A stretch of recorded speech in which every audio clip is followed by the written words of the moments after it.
Do you want to start a thriving real estate career but don't know where and how to start? Do you want to become a successful realtor or investor but lack the required knowledge and skills? Gear yourself up with the best and actionable advice here on the Real Estate Rundown.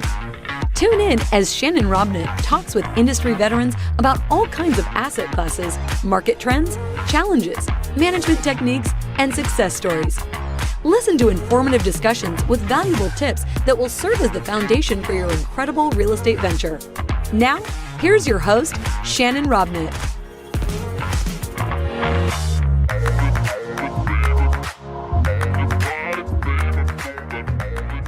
Hey everybody, welcome back to the Real Estate Rundown. We are in season 2, and today, like every episode, I have got a killer guest for you guys. I've got Dave Seymour with me. Dave is working, most of his stuff is in Florida, but as you'll learn very quickly from his accent, he's not quite from Florida. He's not an original one. So he's like a lot of people that have immigrated into Florida lately, but I think he's got bigger roots than that. So guys, help me welcome to the Real Estate Rundown, my buddy Dave Seymour. Dave, how are you, man? Hold on, I'm giving myself a round of applause. Hold on there, Shannon. Hold on. Did I do a good enough job for you, man? I wanted to make sure the crowd's going crazy. There you go. Yeah, dude. It's funny, brother. I'm definitely a mutt. You know what I mean? I'm a pick me up and place me over there kind of guy. I was born in London. Not many people know that. I'm an immigrant to the States. I came over in 1986. There was no walls up back then. You could come in a lot freer. Well, and I mean, there were some other guys that came over in the Mayflower too that kind of started this whole mess, right? So, yeah. And then there was those jerks who, right, they threw the tea in the harbor up here in Boston, and then it got a little shitty after that. You know what I mean? So, yeah, it's all good. It's all good. So Dave, where are you at now? What are you doing? So, look, long story short, I don't know whether you're familiar or even anybody else. We did that TV show up here called Flipping Boston. I was heavily invested in the single family stuff. Yeah, we did the reality TV show. And what that did was, it definitely put me in a position where, you get the exposure of a national expert. Now, I'll let you in a little secret. First of all, you could be a complete and utter donkey, but just because you either have a book or you've been on a TV show, you're perceived as an expert, right? And I'm speaking from fact, right? You could be a complete and utter donkey, but you got a TV show and you must know everything, right? Well, I mean, come on, we got this place called Washington D.C. that's full of donkeys and elephants. Oh yeah, make sense of it all, right? Yeah, you do. We don't go down that road. So no politics. Okay. No, we try to keep it to real estate. That's complex enough, right? The next topic we want to tackle after we master real estate is what makes women tick, and then we'll go to politics. I think we'll kind of go in that order. But you were on that TV show that got you a little bit of notoriety. You kind of brought that to the next level. What are you doing now? So post-COVID, COVID obviously threw a massive spanner in the works, as we say back home in England. You call it a wrench, we call it a spanner.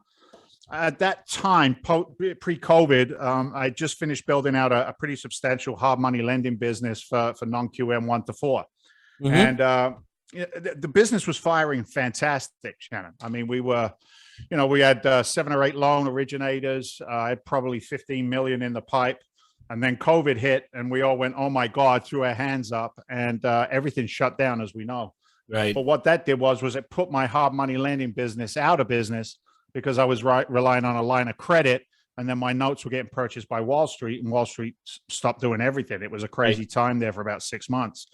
Blessing and a curse, depending on how you look at it. And post-COVID, coming out of that, I was blessed enough to not have to rely on trading time for money, so I didn't have to worry about incomes. I had reserves and residuals. I could rebuild the next business. What we did was I reconnected with a real good friend of mine, a guy by the name of Walter Novicki. Walter's been down in the Cape Coral, Florida market for 30 years. Started in Ohio with student housing. He's been a developer, a builder, a mortgage company. But Walter was heavy into development and multifamily in the Cape Coral, Fort Myers market. So you got a couple of old war dogs, shooting the breeze. What's next? What could possibly go wrong? What could possibly go wrong? Well, you know what's interesting, Shannon? Just as a little sidebar, I don't know how short or long your podcast is, but Walter is ex-military. He was special forces. Even better, right? And I was a firefighter and a paramedic. So when we talk about what can go wrong, nothing. Yeah. We've seen Yeah. what can go wrong. So and it's this nothing sounds in like real that. estate. This sounds like that.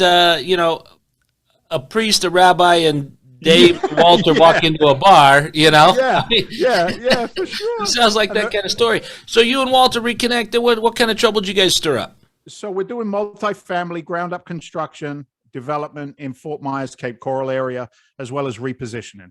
Nice. So we'll take a multifamily asset, B class, in need of a little love and attention. You either reposition the tenant base, you reposition the property, reposition the image, get your property management squared away, raise the rents a little bit, get rid of the cockroaches and the cellar dwellers, upgrade the asset, increase the NOI, make more money. It's not complicated. It just takes a lot of work to get it done, right? Yeah.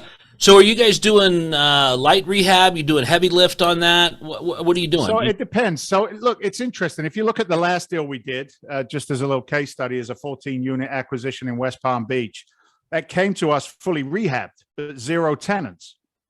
And it was interesting because the rehabber didn't have the skill set to tenant and manage. We obviously did. So in a 4 cap market, we purchased the property for $2 million cash, syndicated with accredited investors, bought the whole thing cash with their money, tenanted the building in less than 90 days above pro forma market rents. Now in West Palm Beach, the going cap rate's anywhere between a 3.5 and a 4. It's worth $3.2 million, and we did that in 90 days. Right. So then you refinance that, repay your tenant, repay your syndicator capital, and then are you holding that for the next 10 years, or what's your plan with that? No, I can put that value to work at a higher rate of return than just holding on to it. We like to turn the capital over. So that one there, you're right. Refinance at the 1 year mark, fully reimburse the syndicated capital, but they stay in the deal for 1 more year. Then refinance or sale at the 2 year mark.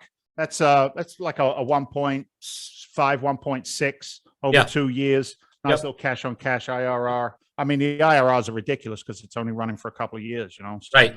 Right. No, and that's where I've often found, Dave, that you get really 2 different kinds of investors. You got those that want the appreciation. So I always tell them how much I care about them, right? Yeah. But they want that other kind of appreciation too. But then you've got the guy that wants the cash flow.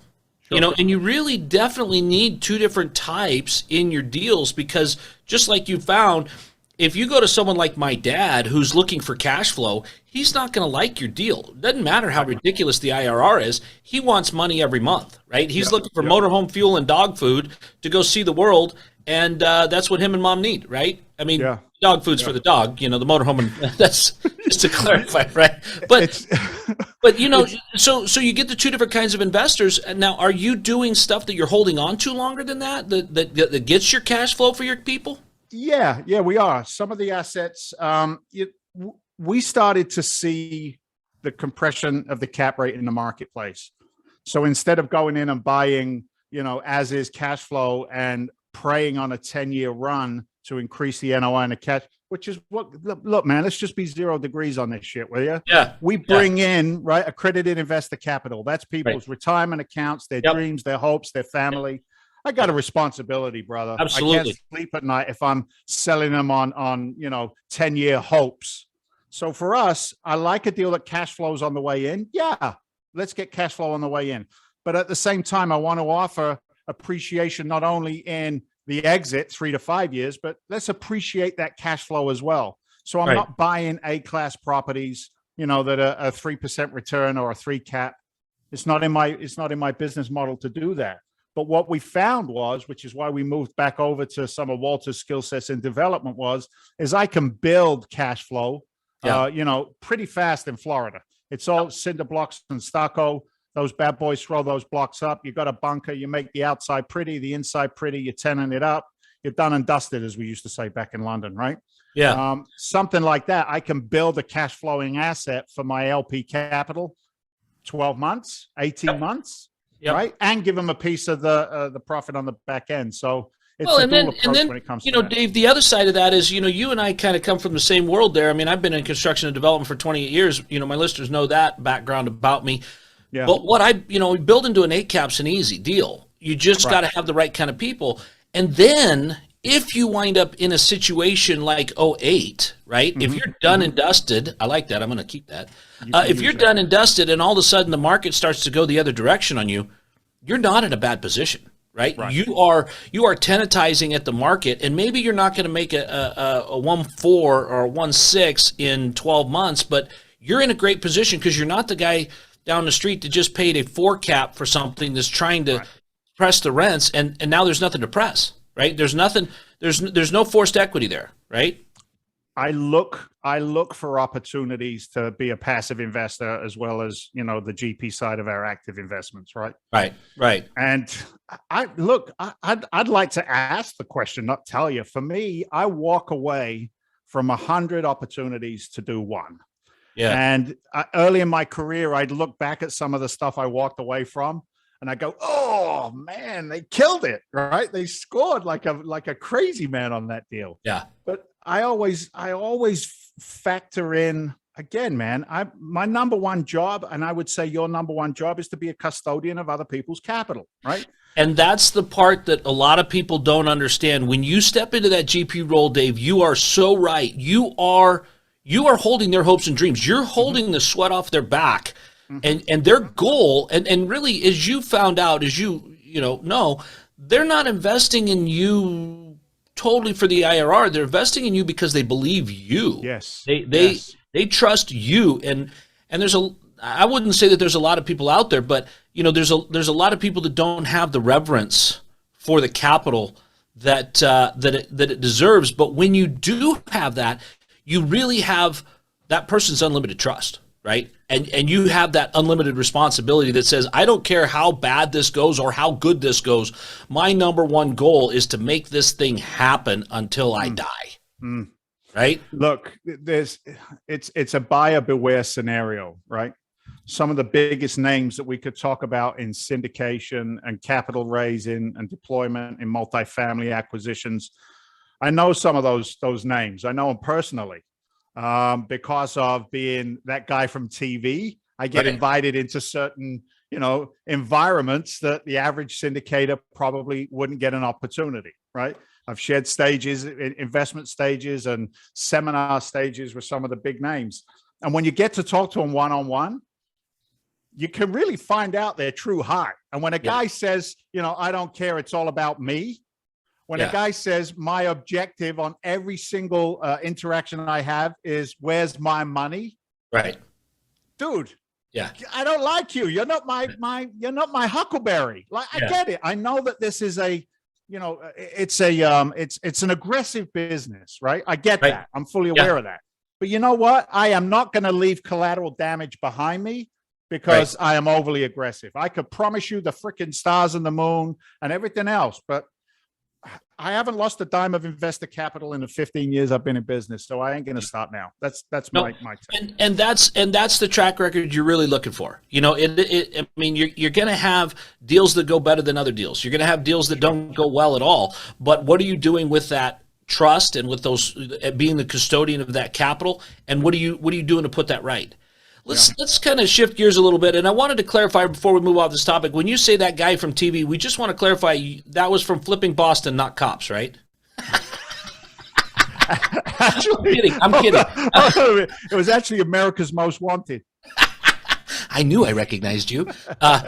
Anyway, man, we're having too much fun here, Dave. But let's shift gears for a minute and let's talk about what has happened in your market, because you're in Florida. Yeah, that's your main market, and you guys have had massive COVID migration. What has that really done to the reality of your market, and to the reality? I mean, the reality is your market's growing. What does that mean? But also, what is the perception of what's happening in your market, right? So there's less statistics that we pulled. There's 1,500 people a day are moving to Florida. 1,500, right? Wow. It's still the number one retirement destination in the United States of America. I think Arizona comes in a slow second. So what does that mean? Well, statistics also show us that for every one retiree, it creates 4 service jobs, either in healthcare, restaurants, et cetera, et cetera. If you go to Florida, Yeah. Yeah, right. Golf cart repairs, shit like that. You know what I mean? We should probably be a little bit kinder. We're not that far behind them. We ain't that far behind him, brother. We ain't that far behind. I think I need a little more Botox. Yeah. We're not that far behind them. But what that does is it creates an incredibly dynamic market. And look, my skill set is not underwriting dynamics and stats and all of that stuff. I got an excellent couple of partners who deal with all of that. So I take everything from a big picture. But basically it says there are way too many people looking for affordable housing, right? And I'm not talking low income, like the challenged housing that we know about. I'm not talking about C minus D plus assets. I'm talking about good, clean, safe, tight, affordable housing. So if you go into the market right now and try and find an asset at the 6-7 cap buy side, looking to reposition, force it up to a 10, it doesn't exist because the amount of capital that is in the market that has just flooded Florida, it's ridiculous. I mean, our strike prices a year ago, we positioned over to development. Our strike prices a year ago, we had these insurance groups that were coming in and doubling our offer. 500,000 hard in 24 hours, right? 5,000 hard in 24 hours, and we only need 2 weeks due diligence. What, are you kidding me? I can't compete with that. Forget it. But then when you look at the competition, are they really competing with you? Are they really doing proper due diligence? Are they really being a prudent custodian of the insurer's money if they're willing to throw $500,000 hard in 24 hours? You know what? I asked the same questions, but they're still doing it, Shannon. Yeah. No, and that's where we have to, I mean, I've run into the same situations you have where you just kind of have to back off the throttle a little bit and walk away from some of these deals because and wait. In all reality, that's the reality I'm talking about. The reality is just nuts. You can't do that with your people's money or with your, I mean, somebody said this the other day, I treat my investors' money like it's my money. And I said, oh, geez, man, I treat my investors' money better than I treat my money because I know there's stuff on my credit card that I forgot to cancel 2 months ago, and I don't do that with my investors' money, right? But that's what it is. They're coming in and they're throwing $500,000 of their investors' money at a deal in 24 hours that's non-refundable. Does that force them to go forward with the deal? Or does it force them to admit a loss and then go harder at another one? Right. So here's to your point, and I love this conversation. And look, man, I appreciate commonality, but I also appreciate a difference of opinion as well. Right. That's a good one. We've lost that in America. We have, haven't we? We have. Are you red or blue? So I look at these acquisitions at these 3 caps, these large investment groups that are coming in. And the reason that they do it is their capital basis is so strong, they can absorb those losses for 3 to 5 years and still make, the capital they need to make because of the size of their capital pool and the multiple investments that they're in. But here's what I also know. When the pain gets too strong, they'll have to do something. And that's when you and I will be standing there, 3-5 years from now, with a track record that's proven, a database of investors that love what we do, and we'll be taking back some of these assets that they've picked up because they can't feel the pain anymore. We saw it in 2005, 6, 7, and 8. All the Californian investors were over here on the East Coast in Boston and New York and, buying up everything because real estate can only go up. It can never go down. That was the mindset. And we got into a tsunami of discounted assets. Right. I could be wrong, brother. Shannon, I haven't got a crystal ball, but when I look at fundamentals first and I see deviation from fundamentals, I see massive opportunities in the very near future, whatever that may be. But, we're all doing the best we can with the information that we have, right? Right. So let's talk about fundamentals. Let's talk about what all of these stimulus packages have done to the fundamentals, right? I mean, I heard a statistic the other day and I actually checked it out. 40% of the U.S. dollars in circulation on balance sheets today did not exist 26 months ago. Yeah. Did not exist. Yeah. And it doesn't matter which president you like. They both created something, right? Again, we don't talk politics on here. We just look at the reality. If 40% of the money floating around in our economy is new, what did it do to the other 60% that have been hanging out here for a while? And what kind of impact is that going to have on rents, sales prices, cap rates? What's it going to do to all that? It's going to create a false economy. This is an opinion. I'm not an economist, right? I'm a blue collar guy in a white collar world, brother. But it creates a false economy of comfort. And what's going to happen, in my opinion, is this: all of that free money that came into the marketplace, and I'm going to talk about the EDIL, not so much about the payroll protection, the PPP. Those were smaller amounts of capital, but that EDI capital, that emergency relief capital, that was substantial, right? It was pretty big. And it came into the marketplace for business owners and entrepreneurs who had a track record and tax returns to support the loans, which a lot of us have. Right. And looking at that and then looking at the term. So the term is 18 months, no payments, and then it goes into a 3.5% on the capital, 30-year fixed. Now, one can look at that and go, wow, that's fantastic. That's free money. No, it's not free money. If you haven't been able to reestablish yourself fully in your business, whatever it may be, it's going to create M&A opportunities that I think are going to be unheard of.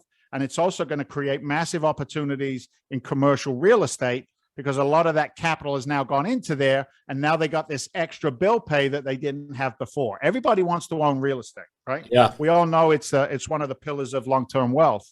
So false economy is my perception, and I'll back it up with one commentary.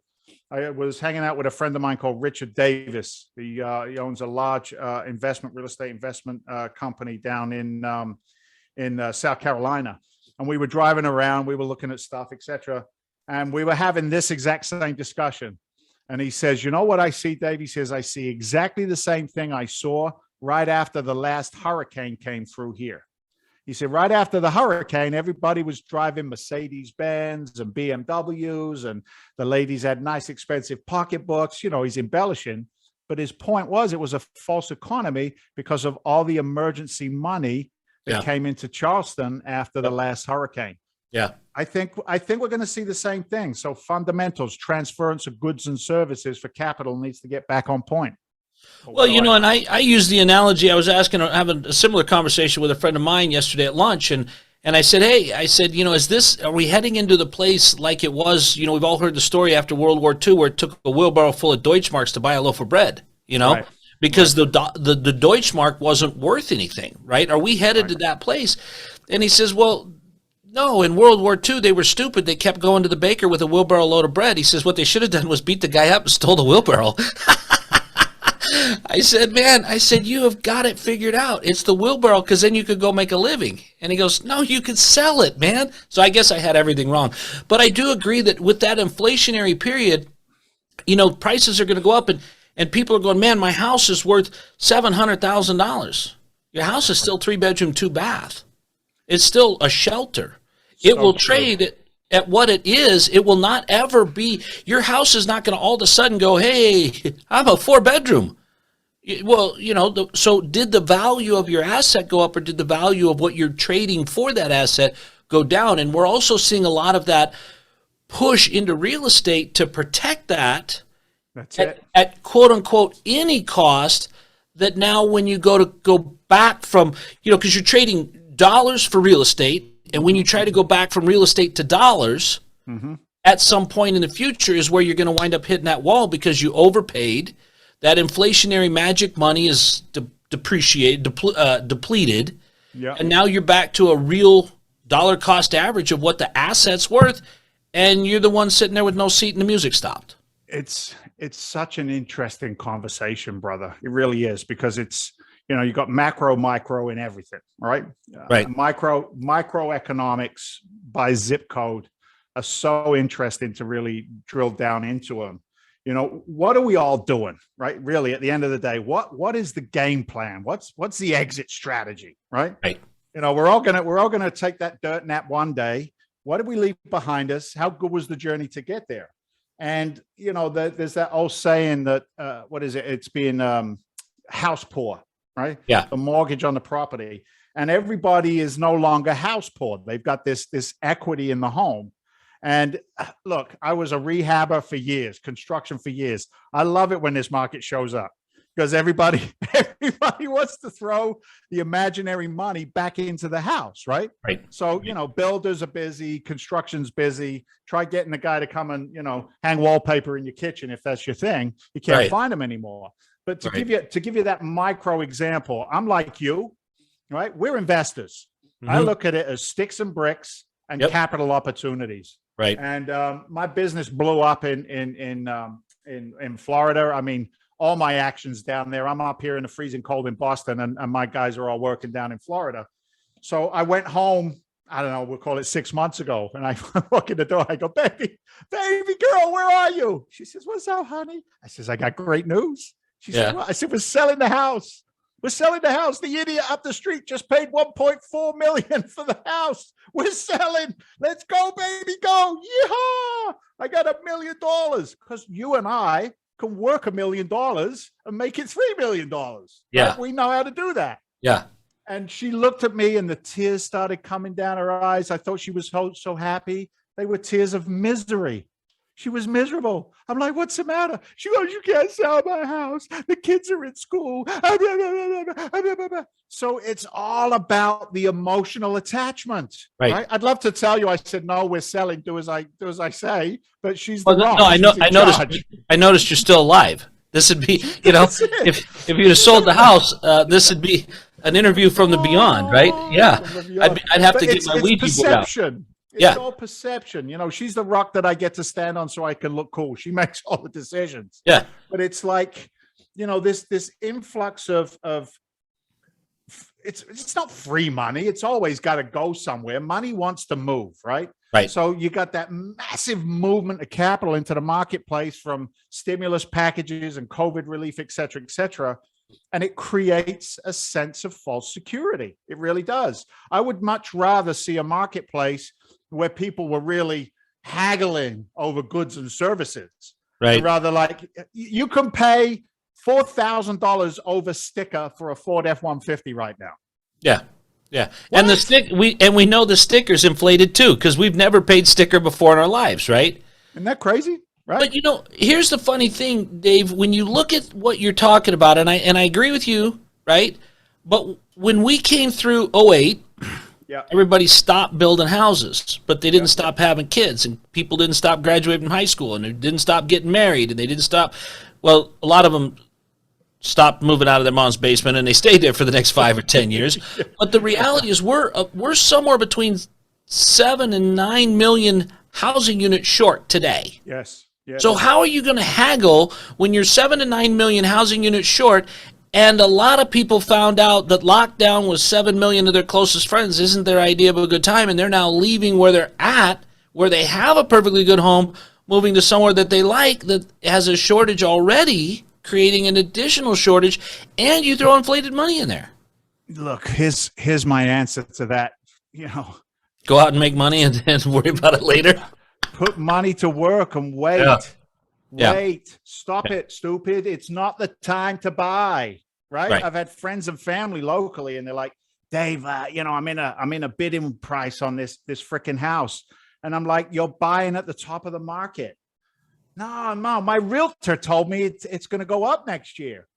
No shit, Sherlock. Of course your realtor told you that. They want to do the deal, right? They're not writing the check. Right. So for me, it's hard.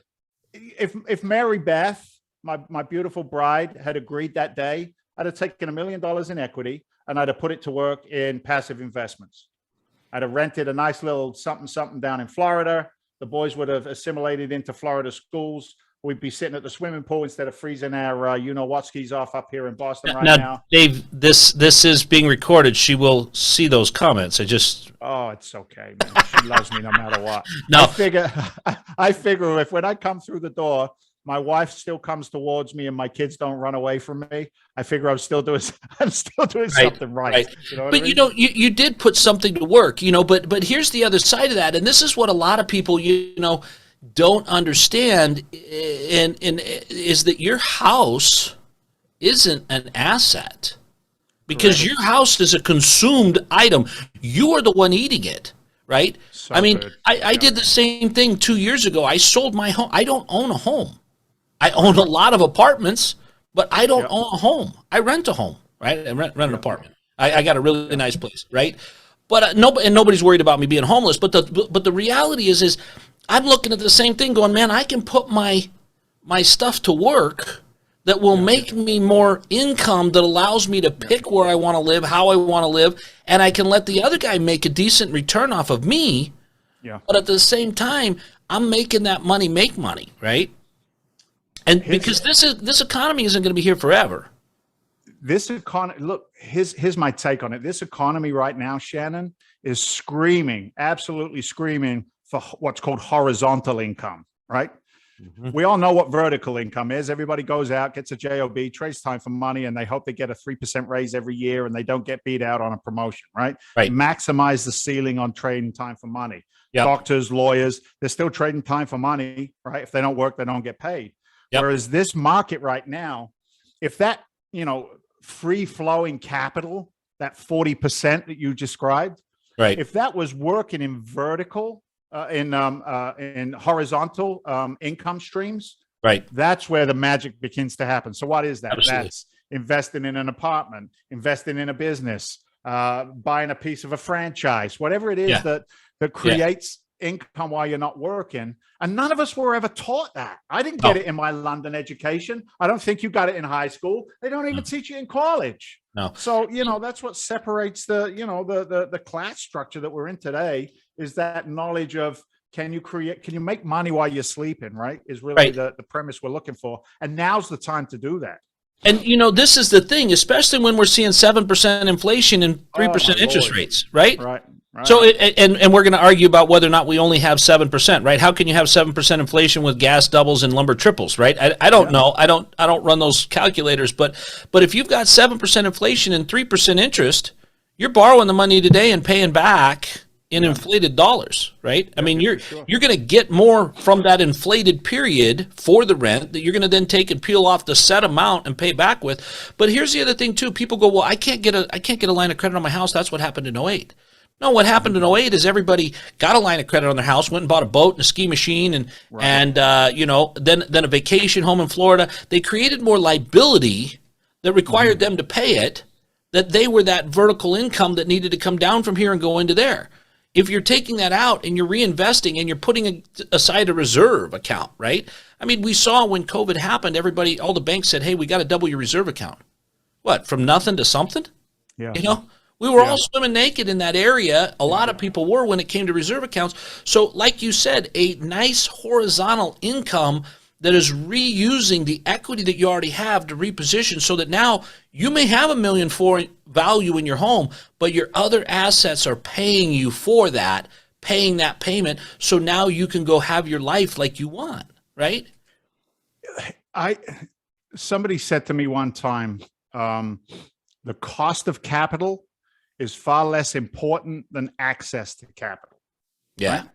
That's a Whereas, you know what I'm saying? Like we are groomed, most of us. There's a select few that aren't, and they don't have the skill sets that you and I have. But most of us are groomed that high interest is bad. Most of us are groomed that debt is bad.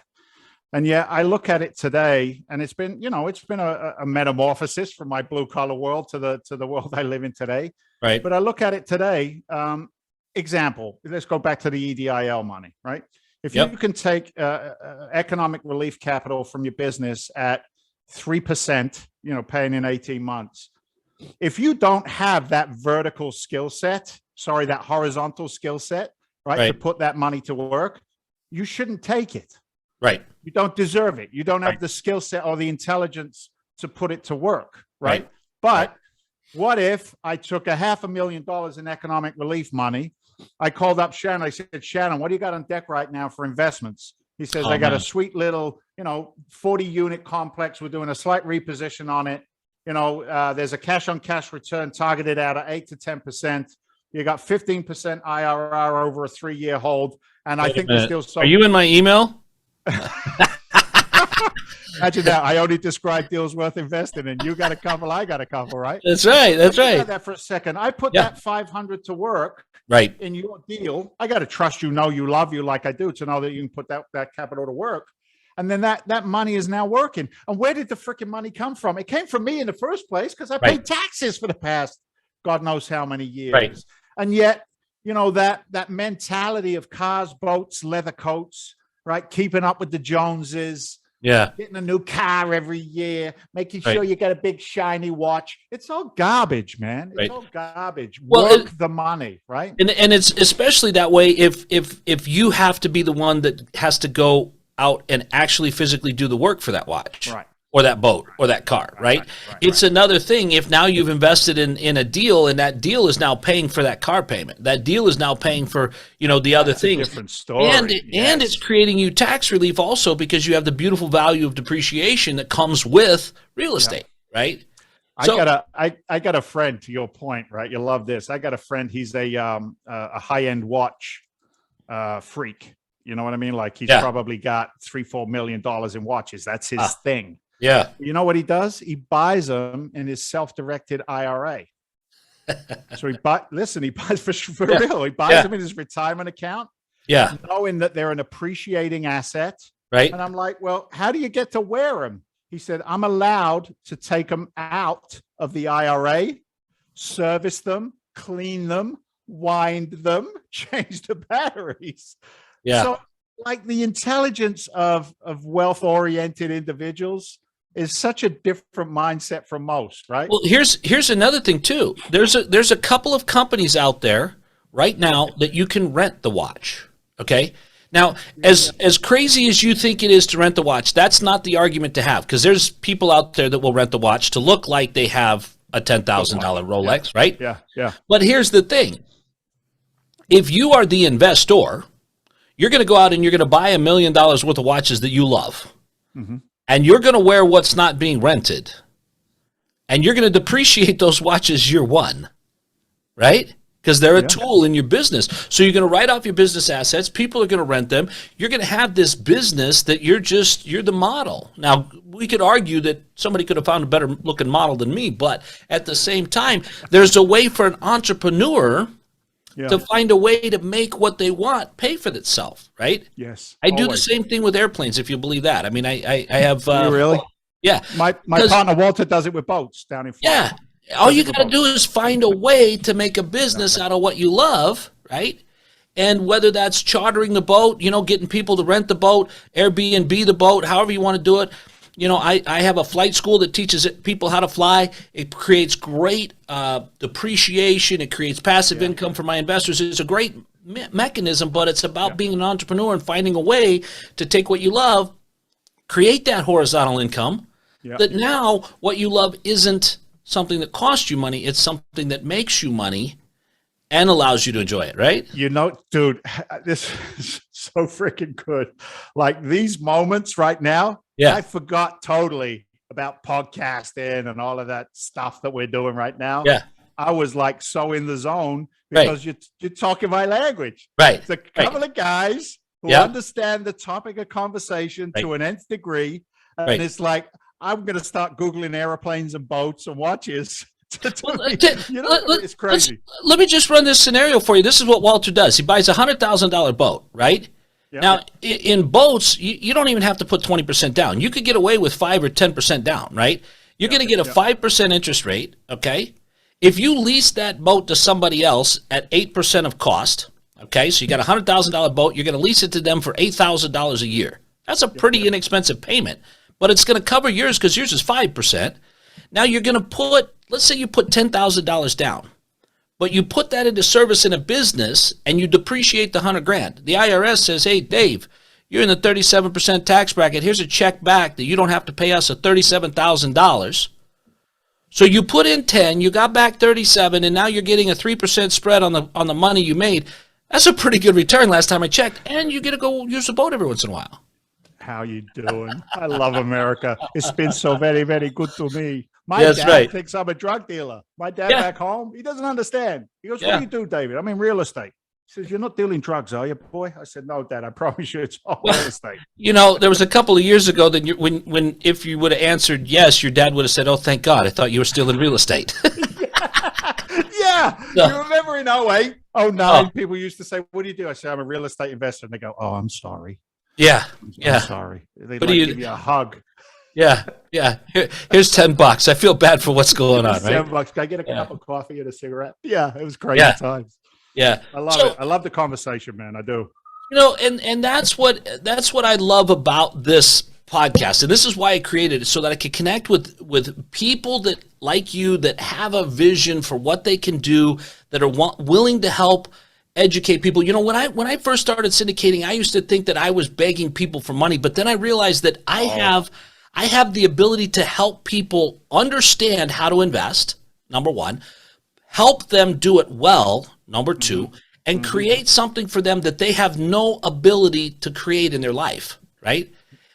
And you understand that too. When you see, dude, look, man, when you see the light go off, classic example, plastic surgeon, dermatologist, New York City, creates a skin cream line.